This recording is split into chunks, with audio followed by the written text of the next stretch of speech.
Assalamualaikum warahmatullahi wabarakatuh.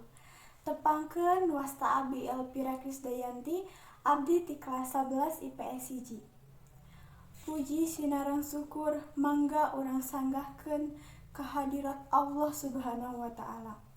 Nu mana kalayan hidayahna sareng inayahna urang dipasihan kaayaan anu sehat walafiat. Sholawat miwah salam mugia tetep dilimpahkeun ka junjungan urang sadaya Nabi Muhammad sallallahu alaihi wasallam. Teu heula ka kulawargana, sahabatna, oge ka urang sadaya salaku umatna anu insyaallah taat kana ajaranna.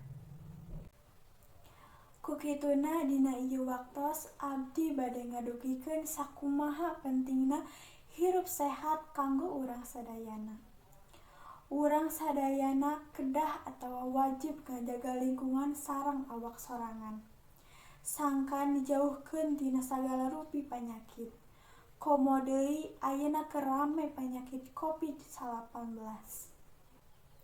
Kumargi kitu, urang kedah ngalaksanakeun hirup sadidinten ku cara anu sehat. Marsihan awak atawa ibak, marsihan kuku, nyikat waos anu rutin, eta contoh hirup anu sehat. Oge masih aya contoh hirup anu sehat nyaeta micen runtah kudu kanu tempatna, batuk atawa bersin kudu nutupan baham jeung sajabana. Upami sadidinten urang ngajaga kabersihan awak, urang bakal bersih tina sagala kokotor. Bersih teh hartosna suci diri urang sareng lingkungan di sabudeureun urang. Urang kedah mika cinta kana kabersihan sangkan hate urang oge suci sareng bersih.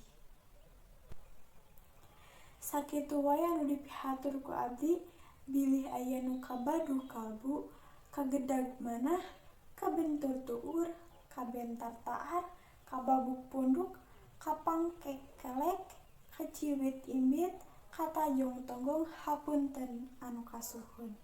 Wabillahi taufiq wal hidayah. Wassalamualaikum warahmatullahi wabarakatuh.